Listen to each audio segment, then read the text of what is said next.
This is our first time doing a family business sustainability forum. I'm a professor. I'm used to going to classroom and my students pretending they are listening. So for me, what you are doing right now is simply a classroom. And my students know that I make mistakes, lots of them.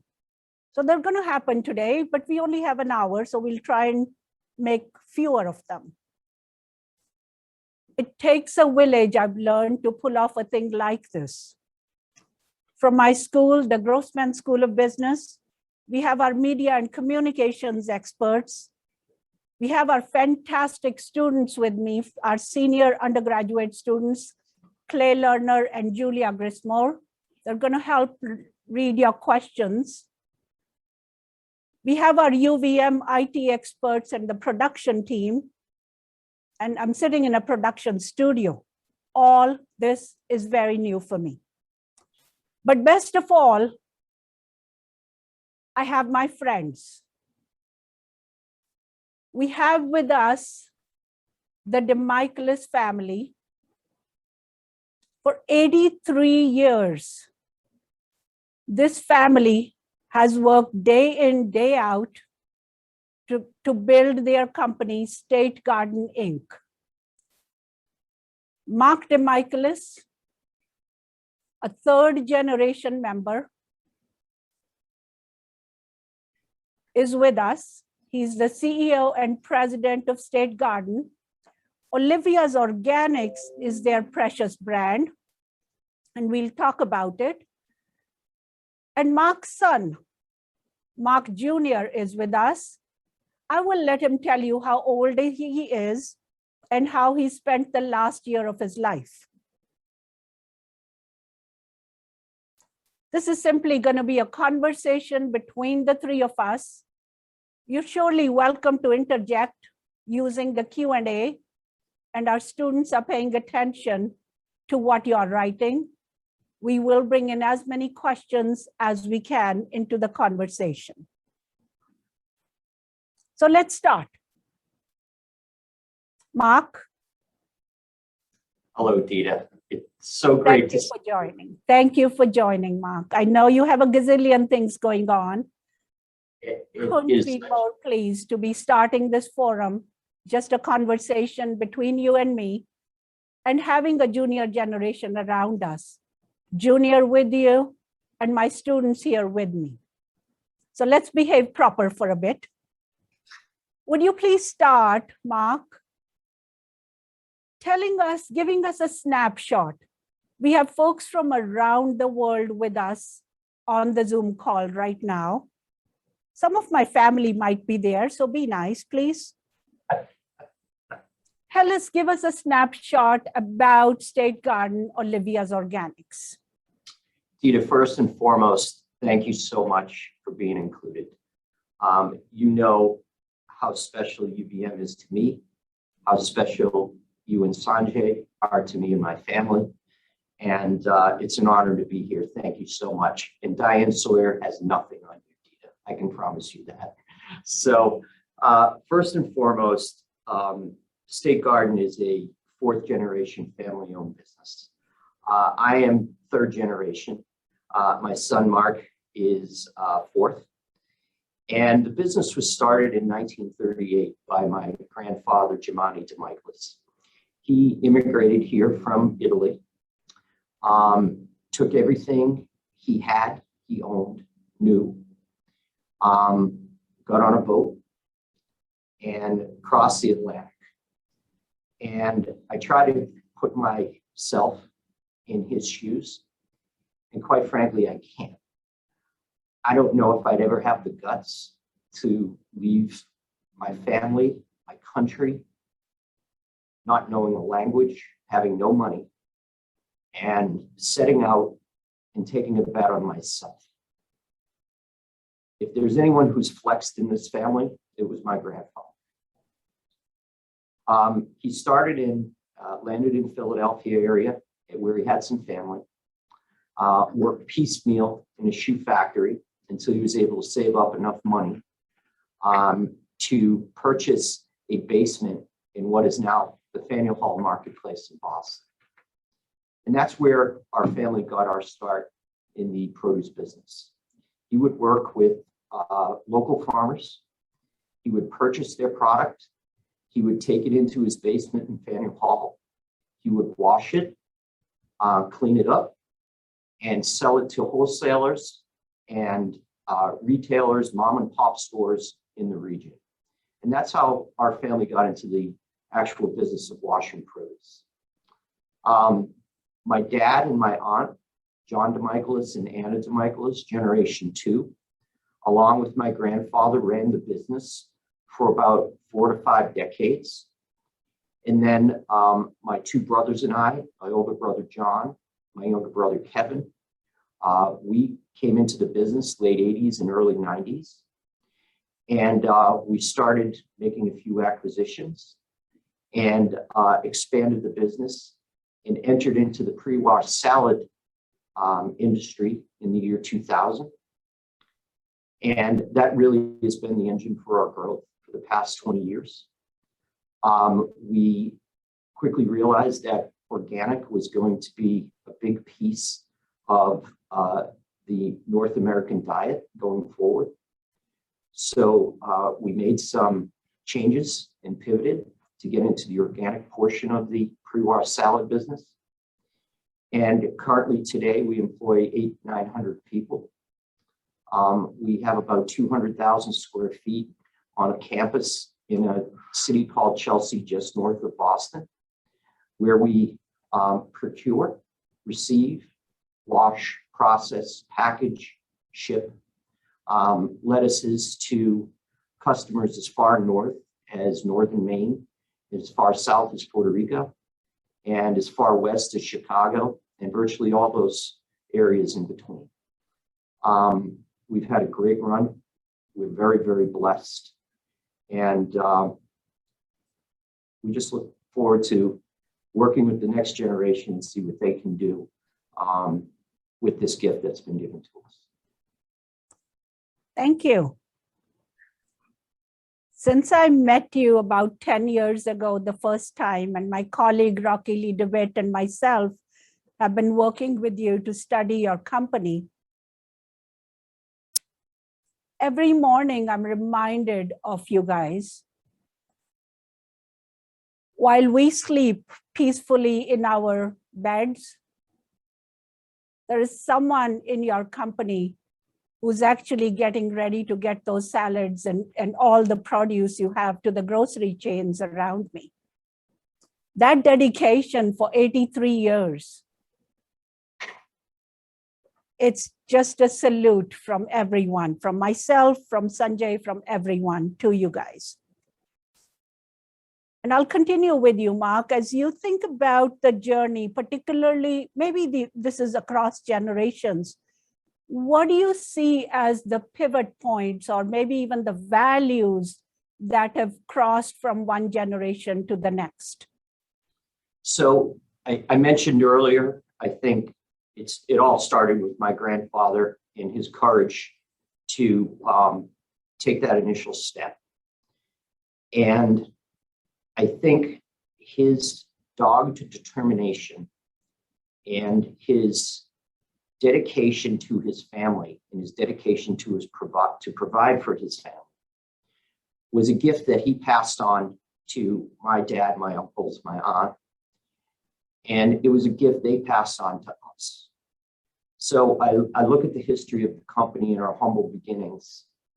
Earliest memories of State Garden in my eyes was when my mother would pile the 3 of us into our wood paneled station wagon and take us to visit my dad at work, and we'd go and have lunch there. And my first memory was just how much of a worker he was, a hands-on guy. He wouldn't do a job or give anyone a job unless he had done it himself or continued to do that. And that really resonated with me. It was a humbleness that is definitely one of our core values now. And it was also, he was never satisfied with what he had. Another core value. And, you know, our mission, vision, value statement now is we know we can do better by listening to our customers' needs and exceeding their expectations every day. Never being satisfied, being reliable, being humble. Those are all things that I think got us here, and hopefully will work with us for the next 83 years. If you're listening to your customers, if you have two ears and one mouth, you use them in proportion. If you're willing to do work that nobody else wants, then you're going to get a job, and somebody's going to give you that job. And, you know, my father was larger than life in my eyes.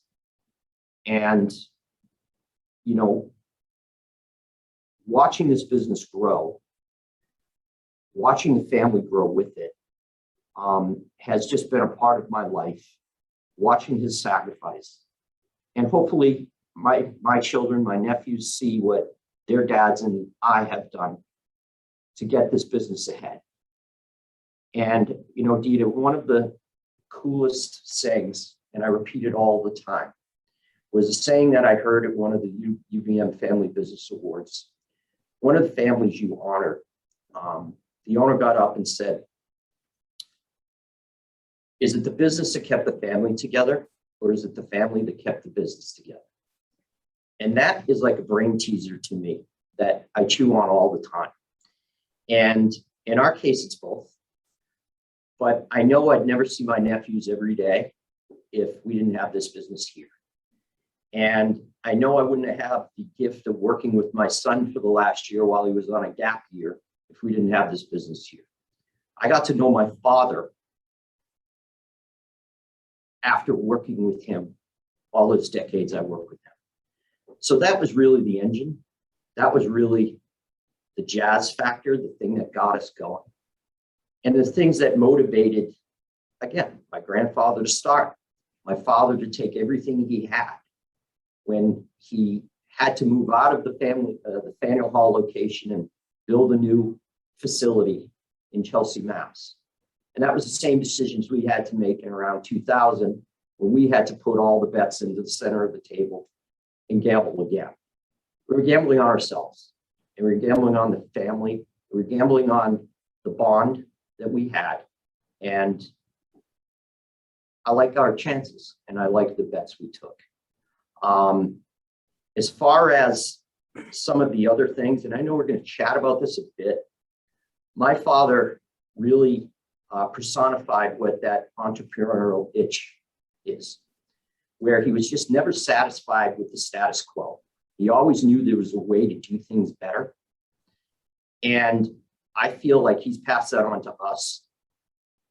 And again, these are the things that were pivotal in our company growth and pivotal for the sustainability of our company. You know, I love your concept of entrepreneurial itch. As researchers, as educators, we struggle to share what that feels like, what that is. Can you elaborate on that? I can. We try to describe the entrepreneurial itch as a restlessness, a preoccupation. What keeps us up at night? What problem remains unsolved that needs to be solved? And how do you have a tangible example of that? Well, and these are kind of campy, folksy stories, but kind of gets to the core of who my father was and my grandfather was. When we were getting into the washing and packaging of spinach, my father had so many people working on a line, trying to dry these leaves and trying to get them to a state where you could put it in a bag and the product would have the proper shelf life to last through the sale. And his entrepreneurialist said, there's too many people doing this job. We're never going to be able to remain competitive if this happens. So what did he do? He hijacked my grandmother's brand new washing machine that they had saved 5 years for, took a load of washed spinach, put it into the washing machine, and he had the thing spin cycle on high to see if it would dry the product in an acceptable and proper way. And lo and behold, it did. My poor grandmother never really got her washing machine back, but it was also the start of him innovating and understanding that technology and mechanization is going to be able to propel this business forward. And that's something that he taught us, and it's something that we are carrying forward today. And, you know, people think technology now as being the Googles and the Amazons and the Apples. Well, technology takes form in many different places. And investing in the mechanization of our business has been the reason we've been able to remain a middle market company competing against multi-billion-dollar companies and held our own. Because we're always thinking of how do we do things better? What is it that we're not doing that can be done? What problems need to be solved? What is the job that needs to be done? And how do you fix it? So, and that can go from, you know, all the way from developing a product like an organic pre-washed salad, which really didn't exist before 2000 or 1995, and say, are we really expecting a person who wants to eat organic to go farm it in their backyard? Hopefully the bugs don't eat it, the bees don't eat it, the birds don't eat it, and then they bring it in and they wash it. I think it's unrealistic to think you're going to go mainstream with people doing it that way. So we were able to work with growers that we had. We were able to convince them that organic was going to be the future. We got them to grow it in scale. We developed a facility that could process it in scale and get it to the people in a convenient, well-priced way where it became a mainstream product. So the entrepreneurial itch can go from improvements in the plant to product development, to developing a new ERP system, to developing people. Ask the question, what is our goal? How do we get there? And how do we measure the progress? I think that's all encompassing of what that entrepreneurial itch is. And it's something that I encourage my son, my nephews, everyone in this business to think about and develop. Because if you can solve somebody else's problem, again, you're always going to have a job. Thank you. This is where the host is supposed to add, don't try drying your spinach at home in the washing machine. Let's just go get what Olivia's Organics is giving us. Thank you, Mark. Junior, going to call upon you. I understand you took a gap year last year. Would you share where you are in your life? So maybe start with how old you are and what your experience was last year. Why did you take the gap year? How did you keep yourself busy? Sure, and thank you for having me here, Geeta. So I'm 19, and I took a gap year last year rather than immediately going to school because I wanted to start my freshman year in like a more traditional college environment than like a lot of the online schooling that took place last year. And luckily, I had a really great opportunity at State Garden.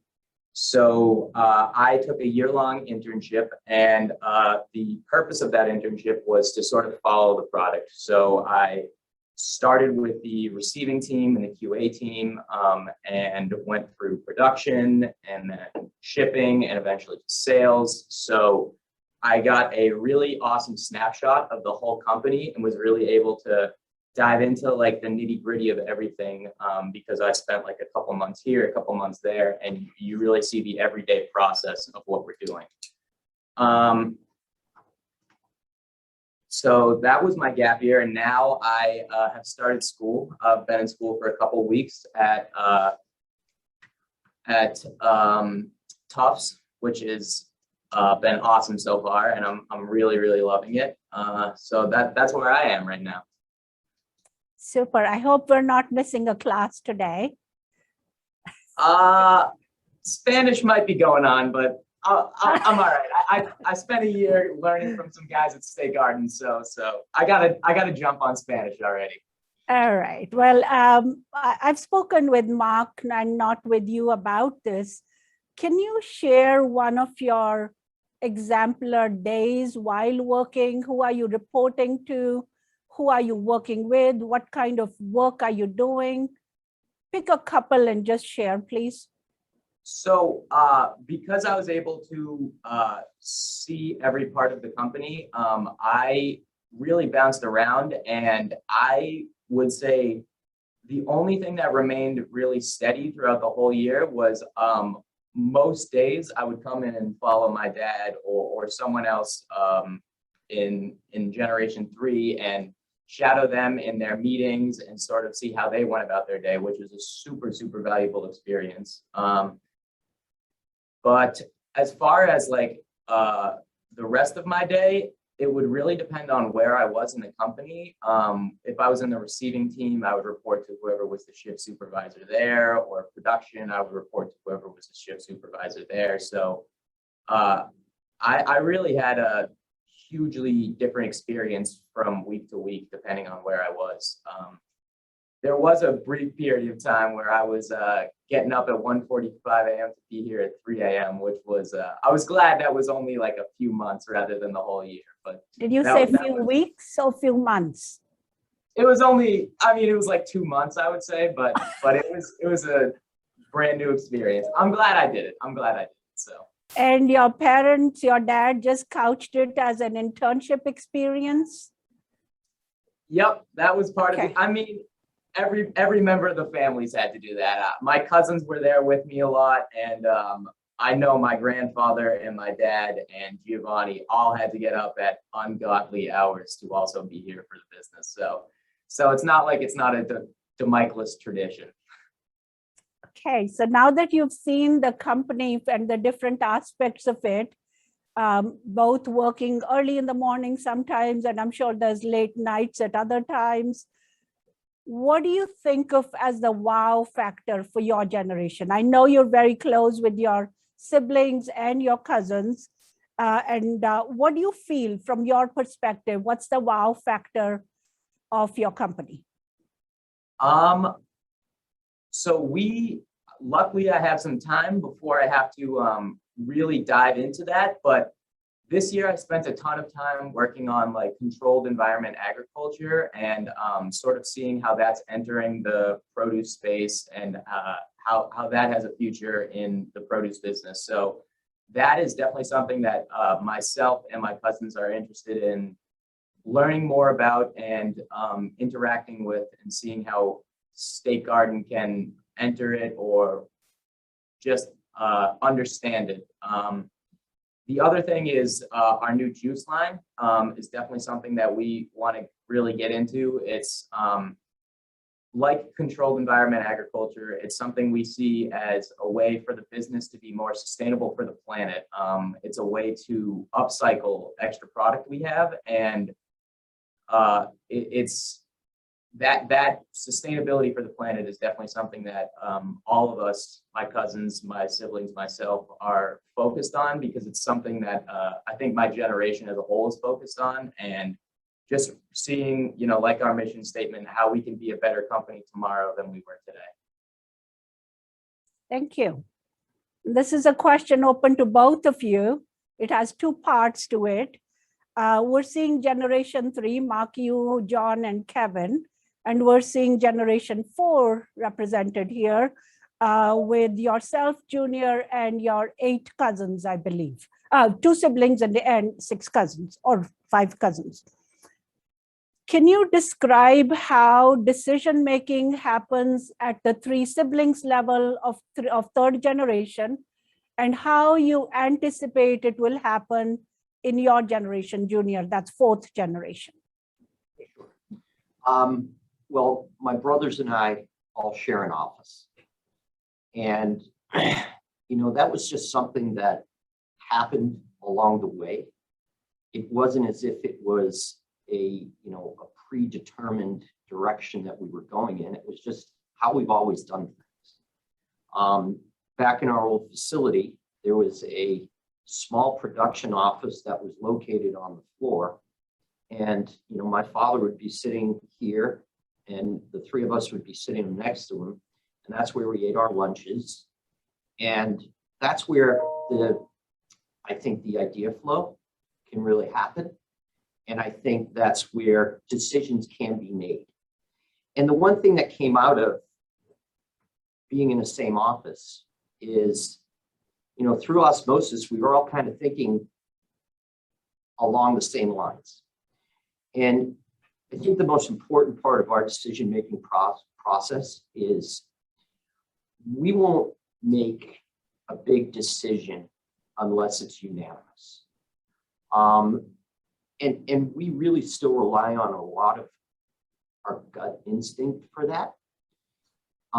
We have brought in a great management team who has business skills that far exceed ours. And, I don't think we'd be here unless we had some really great people advising us. But at the end of the day, if I wanted to do something and John and Kevin didn't, then we're not going to do it. And if John wanted to do something and Kevin and I didn't, we're not going to do it. I think we've been lockstep in that.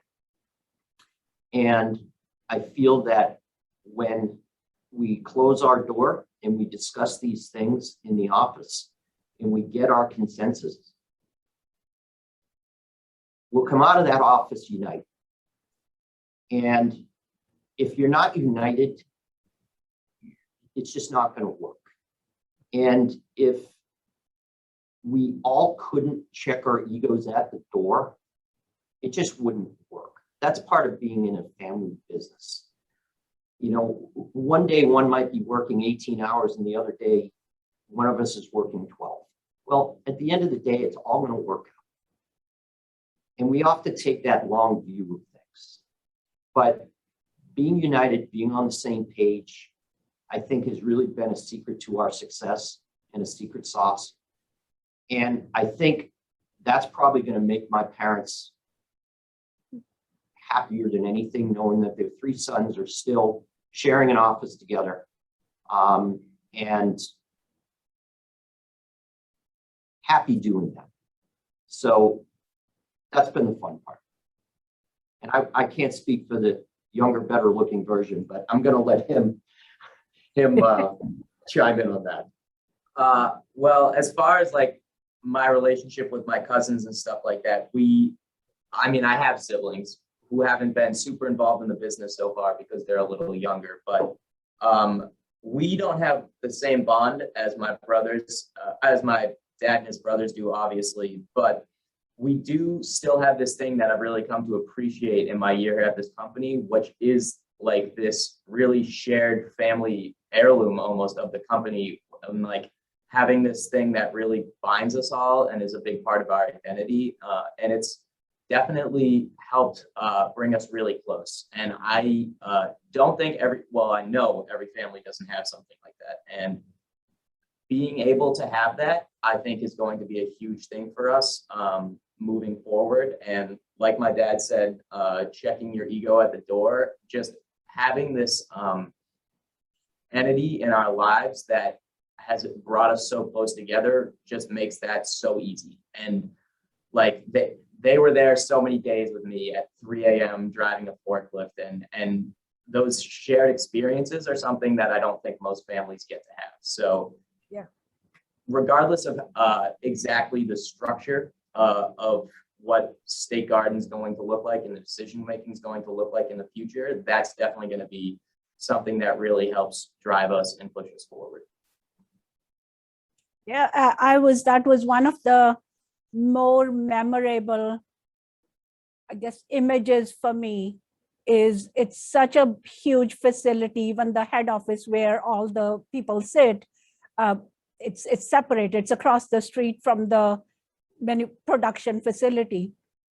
And in that huge building, the three brothers have one office, which is, about the size of a normal office, and are quite happy with that. So that was certainly a memorable capture for me. And everyone, we spoke to so many people in the organization as researchers, and everyone said, well, sometimes they're there for a couple of hours discussing, debating. We don't know what they discuss, but when they come out, there is just one voice and they're all fully behind it. So that, as it has been precious, as you're saying, for generation 3 siblings, and the way you are developing it for generation 4 cousins is quite remarkable. And the 1-year internship is certainly, as you're saying, Junior, helpful in that regard.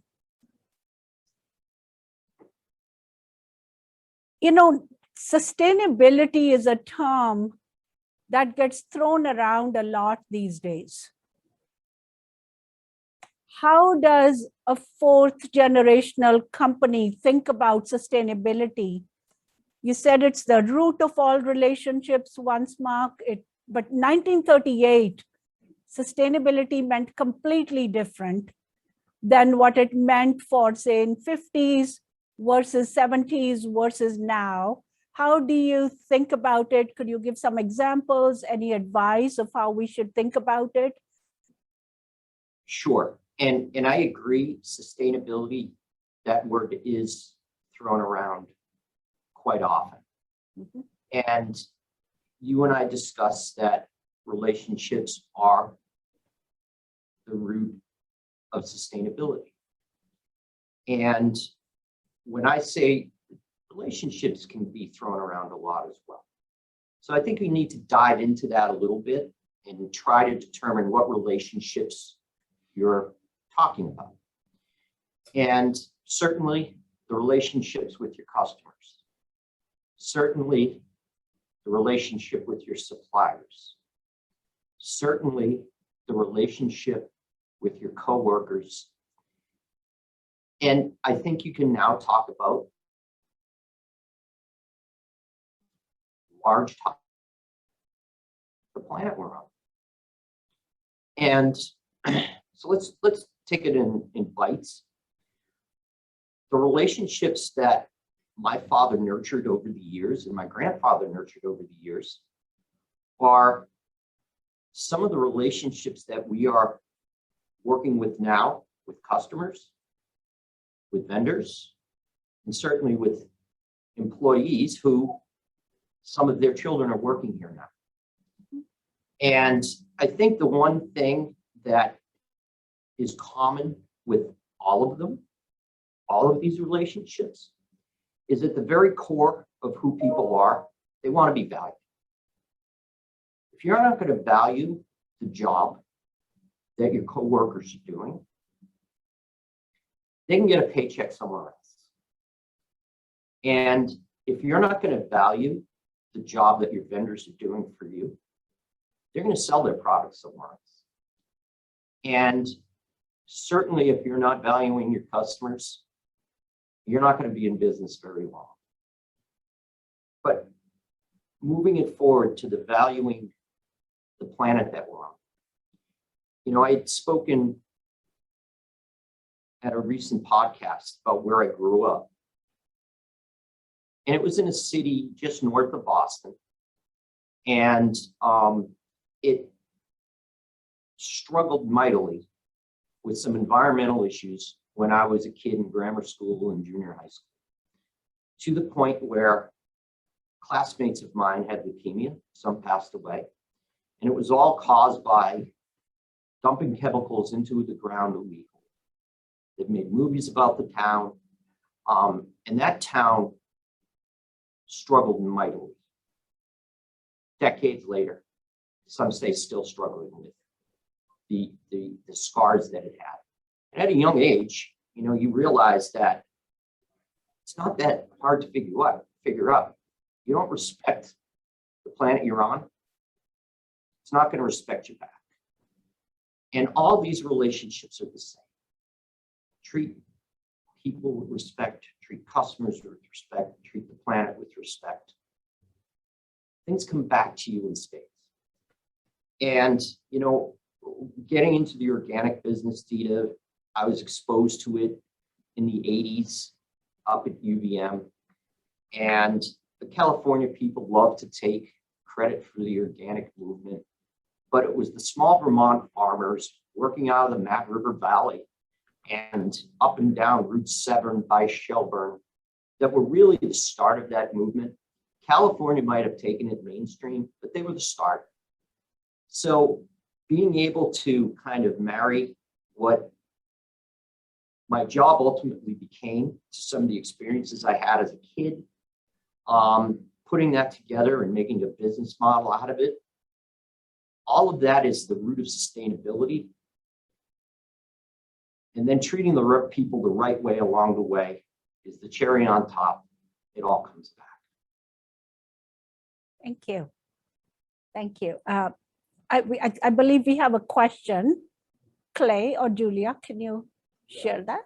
So the question is, it would also be interesting to know if Gen 3 and Gen 4 have differing ideas about what sustainability really means, or event what roles the company needs to play in society, and if so, how might those ideas be incorporated / reconciled? So it's a long question, but essentially it talks about, do members of Generation 3 versus Generation 4 have same or different idea about what sustainability means and the role of organization in society?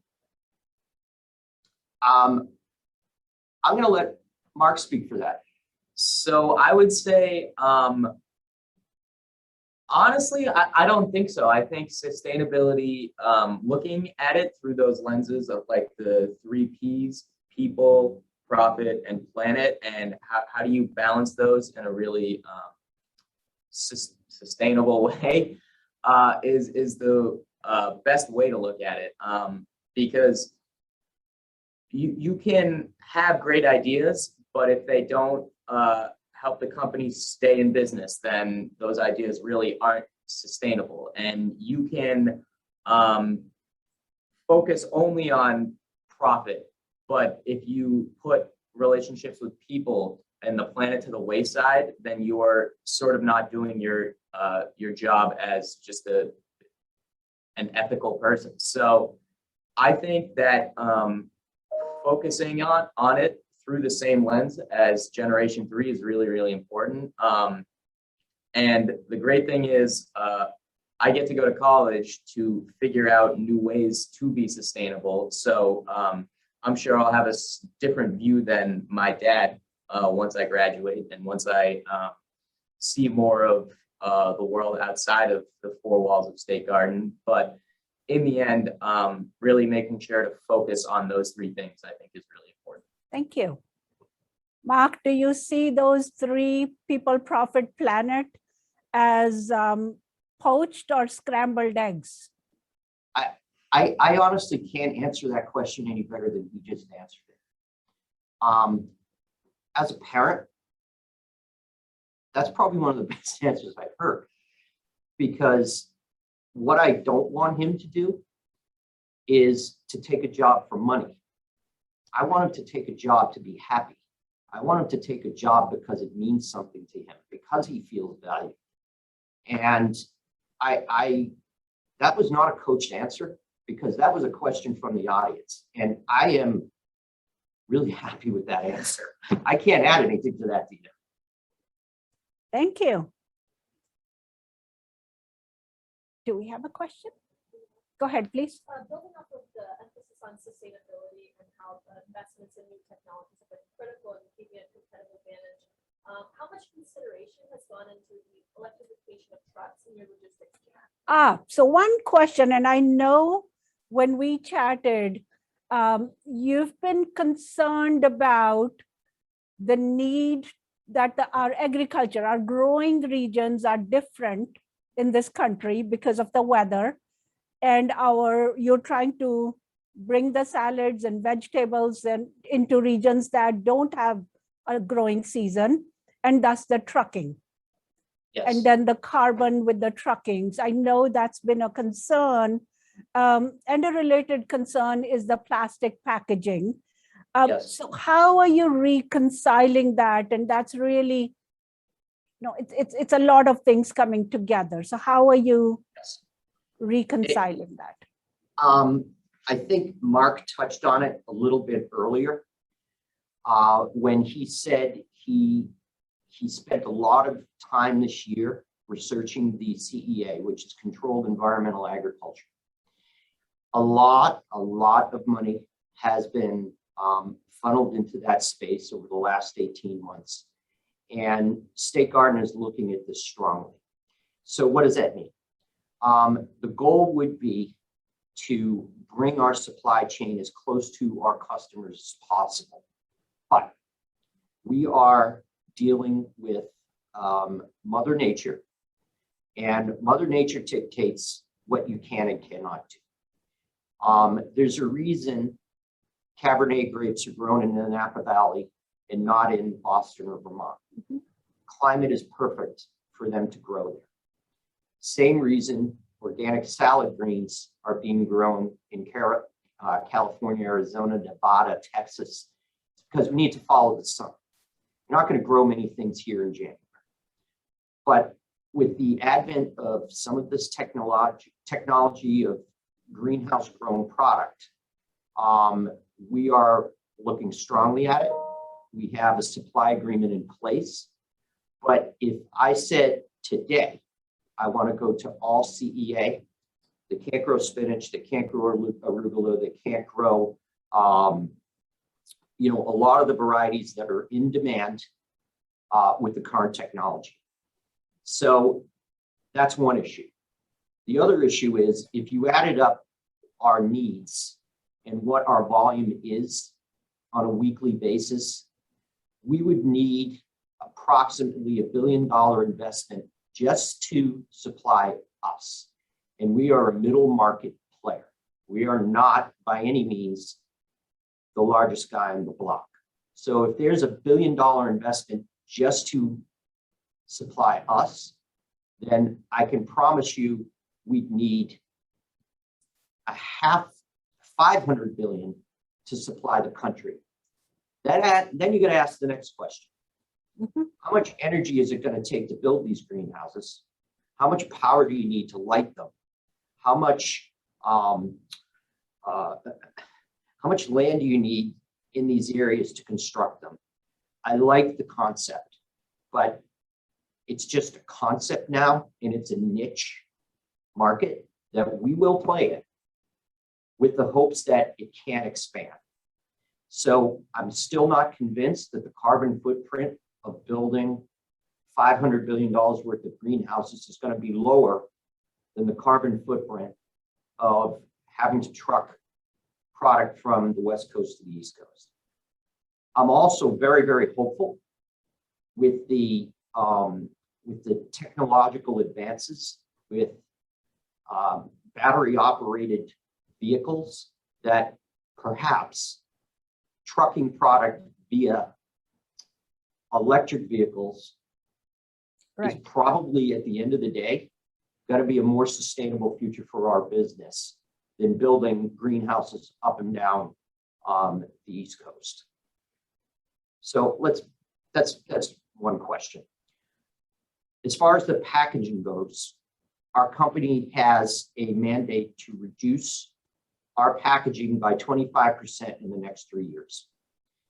And you say, why don't you just do it now? Well, change happens slowly and change happens hard. And I understand there's a frustration for immediate relief in some of these areas, but there really is no substitute yet for what we are doing in plastic. We have money put into a number of companies looking for backyard compostable packaging, but it's just not there yet. And we have to sit there and balance the people, profit, and planet. What does that mean in this regard? It means that if I went out and said, I want to do nothing but backyard compostable, I'm probably going to need to start charging $10 for a 5-ounce package of salad. What does that mean? Well, the next time I go for a bid and I need the business, I won't get it, which means I won't have profits. And one of the legs of the stool is kicked out. So what are we doing? We're working within the confines that we have now, and we're working to replace a rigid lid with a softer lid that is much more recyclable and environmentally friendly. That's going to take 2 to 3 years to tool up the plant to be able to manage that, which means that's probably a $5 million spend in new equipment. All the while, I have to remain competitive. So those 3 legs of the stool have to balance, and Mark put it very, very eloquently. He did. You can be the first one in, but if no one's following you, i.e. your competitors, you're going to be out of business quick because you're going to price yourself out of the market. You've got to be balanced on these approaches. Does that answer the question significantly? Yes, it does. It Okay. does. I was Junior, also were you going to add something?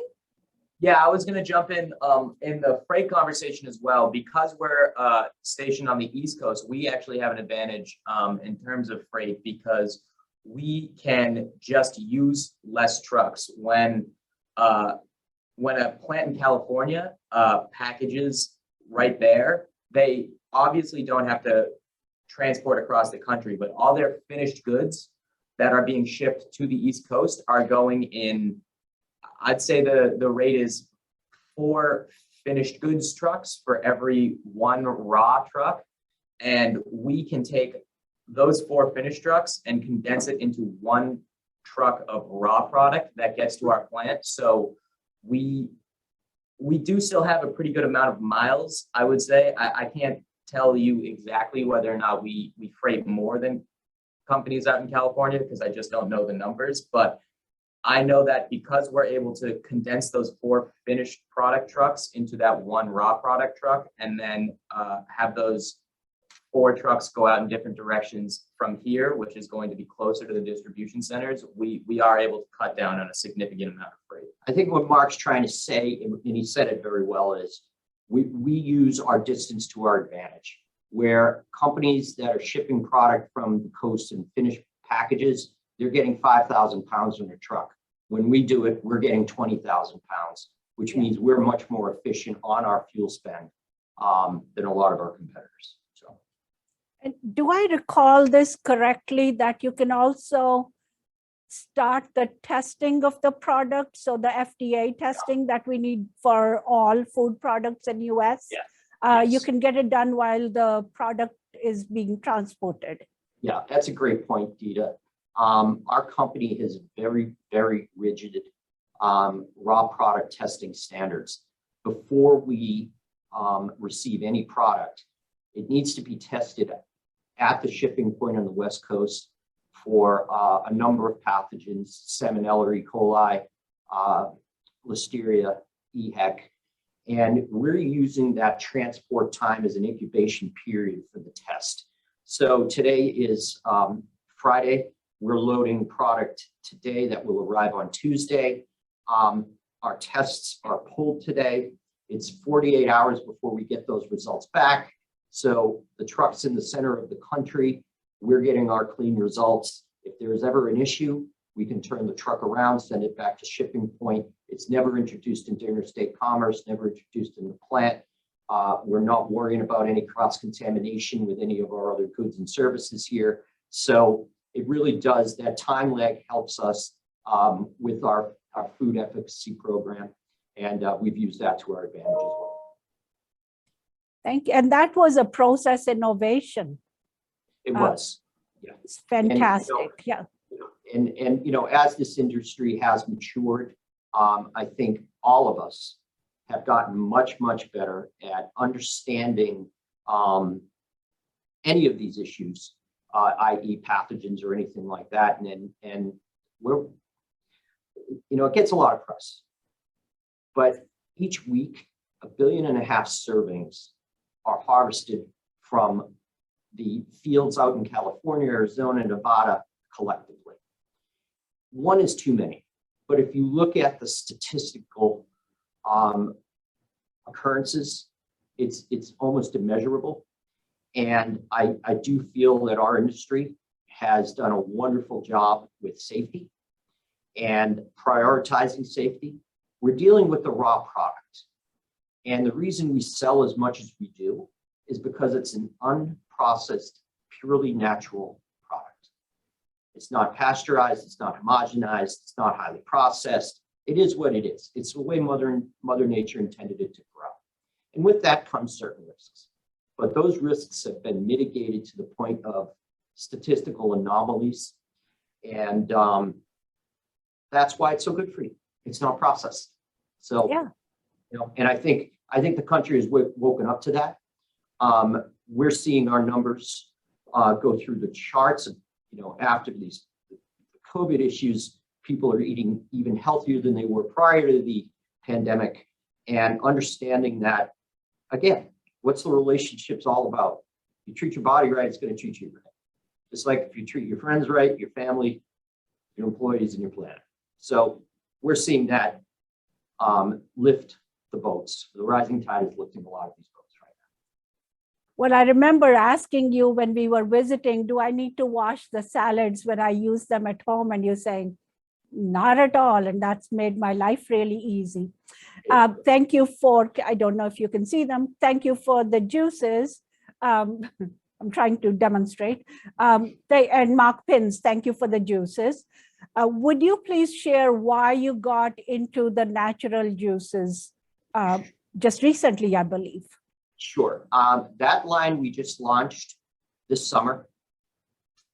And, Mark was touching on it earlier. It's hopefully something that can become the wow factor for the next generation. And this is a great tie-in to the entrepreneurial itch and sustainability.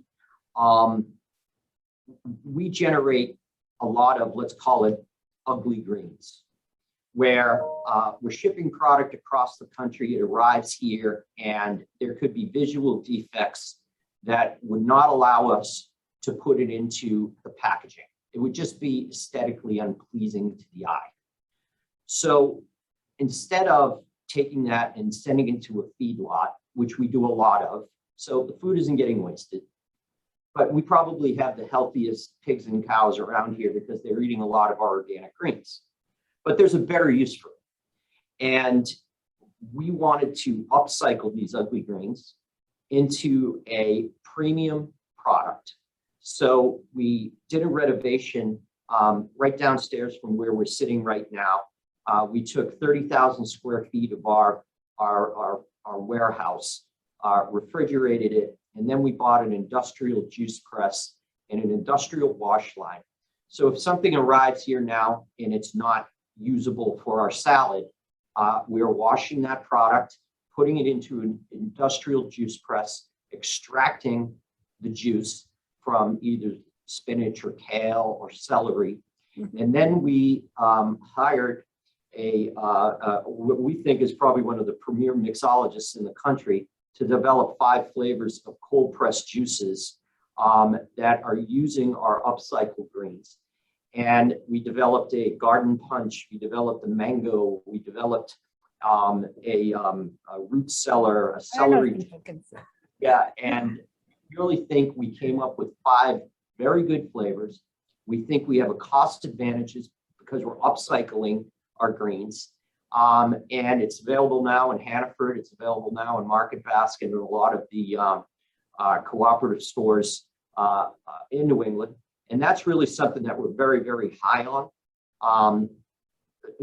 Everyone's saying, can eat more greens. Well, you can't physically eat a pound of spinach at a sitting, but you can drink a pound of spinach. Yeah. And one of those juices you're holding is very, very good for you. And we think it's at a price point that can appeal to families who don't have the money to spend $12 on a cold pressed juice at your local juice bar. we do feel we're onto something with this. What is fascinating for me, how the world, and we're all still in the masking mode, is dealing with the COVID, the pandemic around us. And not only are you trying to keep yourself, your families, your employees, their families safe, but in your spare time also coming up with new products, worried about the reusing of the organic waste, as you say, that we have. I think we decided we're going to call it post-production assets in our conversation. I love that name. Yeah, I do too. We have a question, but we're also very, very close to our finish time, and I want to be respectful of your time. So real quick question. So with so much family involvement in the company, is it difficult to keep shop talk at a family gathering? Are you able to keep shop talk away during family gatherings? Absolutely not.